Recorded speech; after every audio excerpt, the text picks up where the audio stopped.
Hi, welcome to Talia Nerds Out. Let's see if I can get this last video done before people start waking up in the house. I live a very different schedule than everyone else here. I forgot to show earlier when I got so excited making my Agatha Christie video some of the mystery type books that I got in. So this is just going to be a really quick haul video.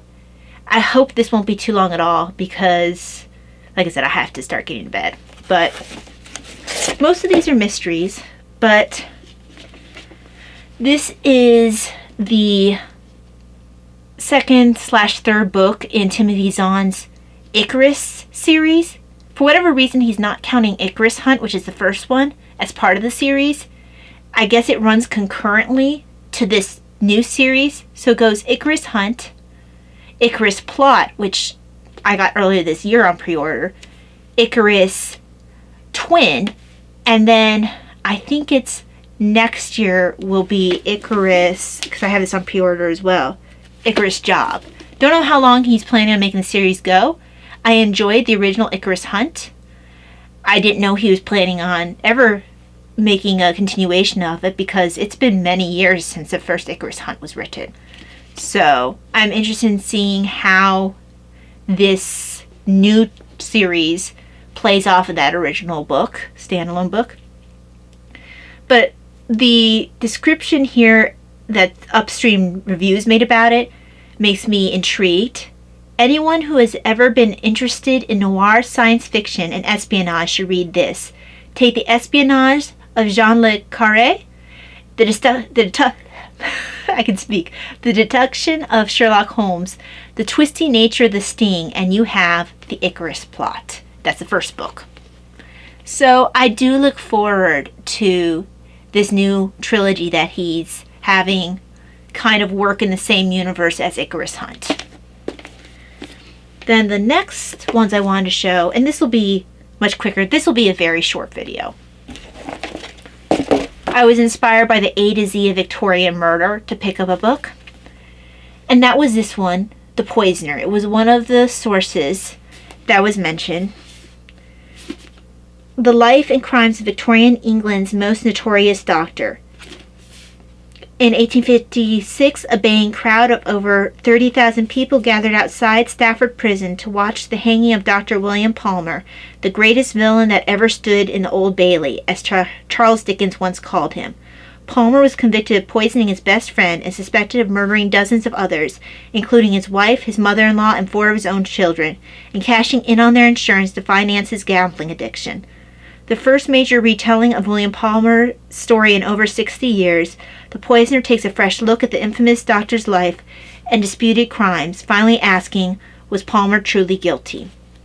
So, look forward to reading this eventually, maybe next year's. Well, yeah, I don't really think I'll focus on it this year. I have too many other books I want to read. So, next year's fourth quarter Historathon, maybe. This one, I read it as a library book. This focuses on the time period the Golden Age of Mysteries took place, and the different Golden Age mystery authors, the Detection Club. I thoroughly enjoyed this book when I read it digitally, but I don't own the book. So I do have this book now. Apparently, though, the same author has written another one along the same lines, but goes not just during the Golden Age, but during like the history of mystery writing. So I think he starts with Edgar Allan Poe. I have that one on Kindle, so I will read that at some point. The author is a part of the current day iteration of the Detection Club. Apparently the Detection Club is still a thing, but the founding members are the ones from this Golden Age of murder. So that's your Agatha Christie, G.K. Chesterton, Dorothy L. Sayers, Marjorie Allingham, Frank Dixon, I believe his name is, and Anthony Berkeley. No, one guy's last name is Carr. Then there's the priest. Oh, here we go. Here's John Rode, Henry Wade, trying to find the ones that I know. Ronald A. Knox, that's the priest. A. Milne, even though he only wrote one mystery book as far as I know, he made it into Detection Club, and I do need to read his one mystery book. I believe it's a locked room mystery. It's called, I think it's called The Red House. Some of the other ones, Baroness Orczy, which I always forget that she was a part of it. John Dixon Carr, that's who I was thinking of. Of course, Agatha Christie, G.D.H. Cole, E.C. Bentley. Oh, Mrs. Cole. Oh, Freeman Wills Crofts. I haven't read all of these yet, all these different authors. But I do intend on hitting up most of the ones who are in the Detection Club. Some of these authors I'm familiar with from reading the Detection Club joint books where they would write. Oh, E.C.R. Lorac. I think I've read one of those books. Christiana Brand. I intend to reading on reading hers. So, some of these authors I'm familiar with from their part of the Joint Detection Club books. There were 3 of them. The Floating Admiral is the one that I remember the best, but there are also at least 2 others that this golden era of Mysteries Detection Club wrote. I think that G.K. Chesterton wrote the foreword of one of them. I know Agatha Christie wrote the foreword for... Actually, I don't know which one she wrote the foreword for. I can't remember which one. Yeah, she wrote a foreword for one of them because she was brutally honest about the talents of her fellow Detection Club writers, which I don't believe it was published in England where they saw it. I want to say it was published not in English until after everyone's deaths. But I look forward to rereading this eventually. But the main reason why I turned on the camera again is I want to be able to put these books away.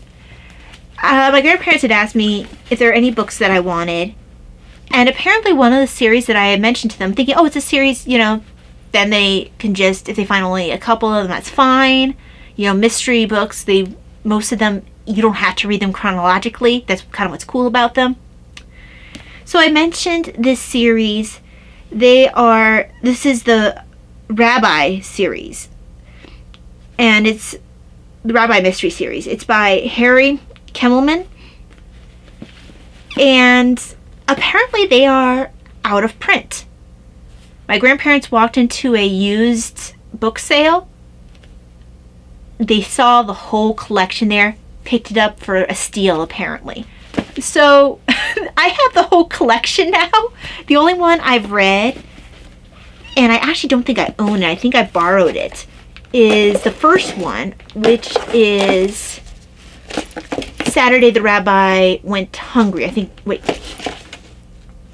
Maybe it was the Friday the Rabbi Slept Late. Yeah, I think it was Friday the Rabbi Slept Late.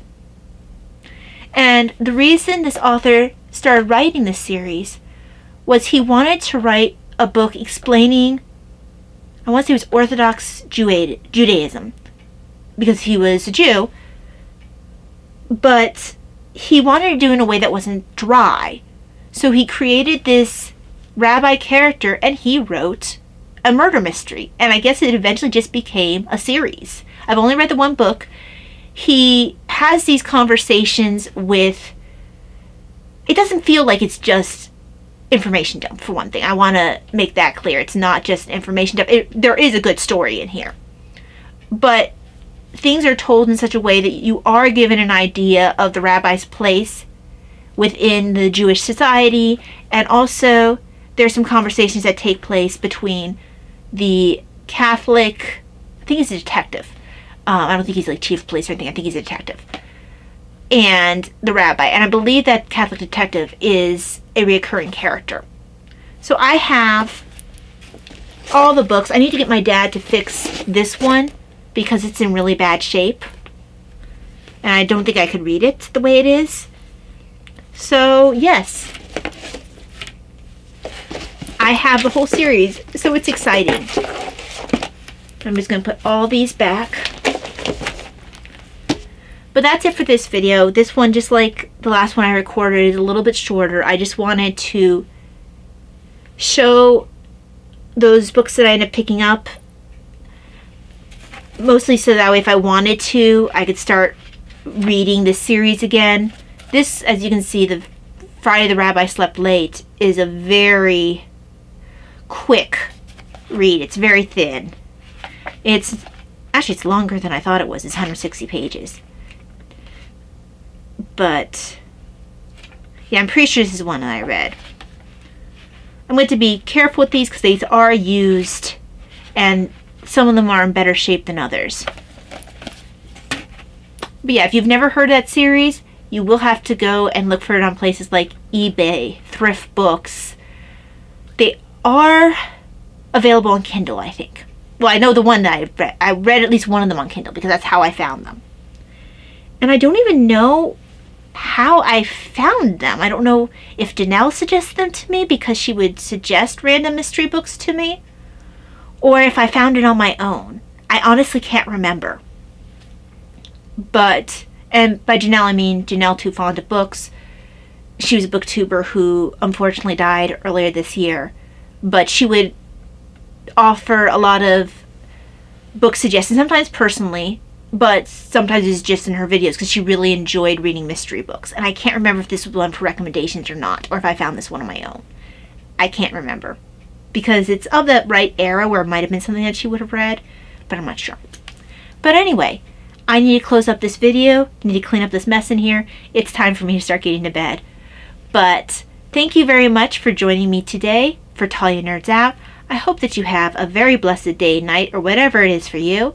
And I will see you again next time. God bless. Bye.